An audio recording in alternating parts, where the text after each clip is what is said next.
Hi అండి. నేను కాకరకాయ కారం చేస్తున్నాను. ఫస్ట్ కాకరకాయలని అటు ఇటు తొడిమల్ని కట్ చేసుకొని కాకరకాయ తీరున డైరెక్ట్గా వండేస్తున్నానండి. మధ్యలో చిన్న ఘాటు మాత్రమే పెడుతున్నాను.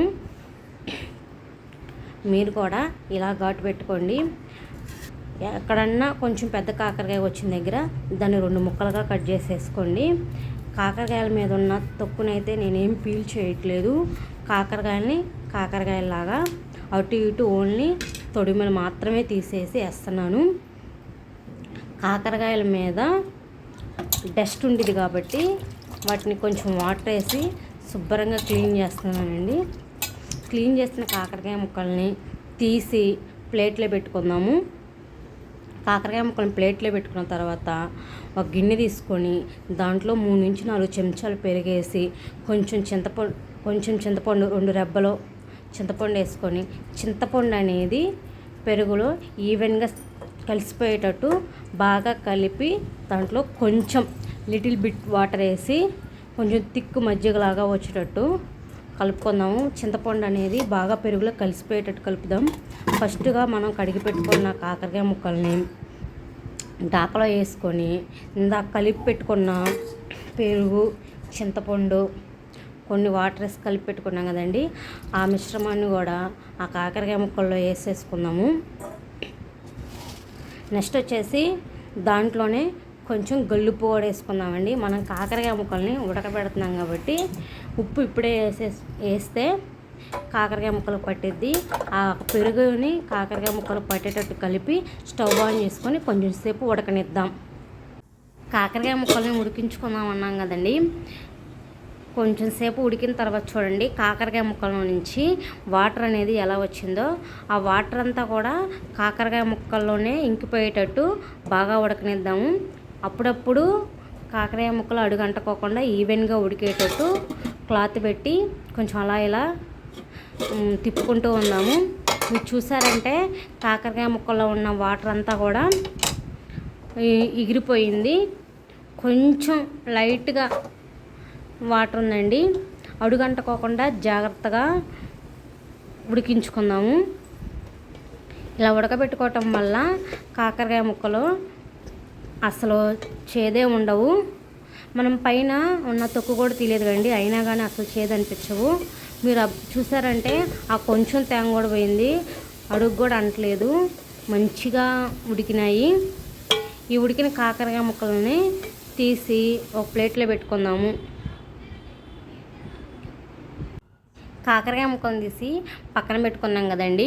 ఇప్పుడు వచ్చేసేసి ఉడికించిన కాకరకాయల్లోకి మనం వెల్లుల్లిపాయ కారాన్ని అనేది ప్రిపేర్ చేసుకుందాము. దానికి వచ్చేసేసి ఫస్ట్ మిక్సీ గిన్నె తీసుకొని దాంట్లో 4 స్పూన్ల కారం వేసుకుందాం. నేను వచ్చేసేసి 1/2 కేజీ కాకరకాయలు తీసుకున్నానండి.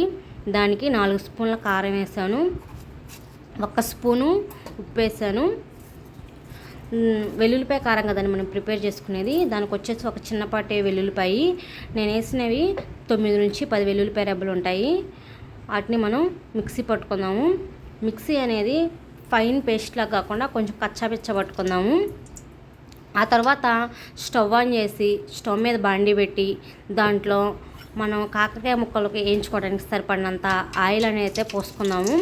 మనం కాకరకాయ ముక్కల్ని డీప్ ఫ్రై చేసుకుందామండి. కాకరకాయ కారం వచ్చేసేసి ఈ మనం తయారు చేసుకునే కాకరకాయ కారం వారం రోజుల దాకా నిల్వ ఉండిద్ది, ఏం పాడైపోదు. కాబట్టి కొంచెం ఆయిల్ ఎక్కువ పోసుకొని కాకరకాయలు మునిగే వరకు ఆయిల్ వేసుకొని మంచిగా ఎర్రగా వేగేటట్టు వేపుకుందామండి. దాంట్లో ఉన్న వాటర్ అంతా పోయేసి మంచిగా ఎర్రగా వేగేదాకా. చూసారా ఎర్రగా వేగాయి కాకరకాయలు అయితే. ఈ వేగిన కాకరకాయలని మనం తీసి ప్లేట్లో పెట్టుకుందాము. ఆ నూనె వచ్చేసేసి ఏం వేస్ట్ అయిపోదండి. దాంట్లో నల్లగా ఉంది కదా, అదంతా వడపోసి తీసేసుకొని మనం ఏ కూరలో అయినా వాడుకోవచ్చు. కాకరకాయలు వేయించి నూనె చేదుగా ఉండిద్ది అని మాత్రం అనుకోమాకండి. మనం ఏ కూరలో అయినా యూజ్ చేసుకోవచ్చు, చేదు ఉండదు. మనం ఇప్పుడు అదే బాండీలో తాలింపుకి సరిపడా నూనె వేసుకొని దాంట్లో వచ్చేసి ఆవాలు పచ్చెనపప్పు వేసుకొని ఆవాలు పచ్చెనపప్పు జీలకర్ర అవి 3 చిటపట అన్న తర్వాత మనం కరివేపాకు అనేది యాడ్ చేసుకున్నాము. కరివేపాకు కూడా కొంచెం వేగిన తర్వాత దాంట్లో వచ్చేసేసి మనం పసుపు అండి. మనం పసుపు అనేది కారంలో వేయలేదు. ఇందాక వెల్లుల్లిపాయ కారం తయారు చేసేటప్పుడు పసుపు మనం వేయలేదు.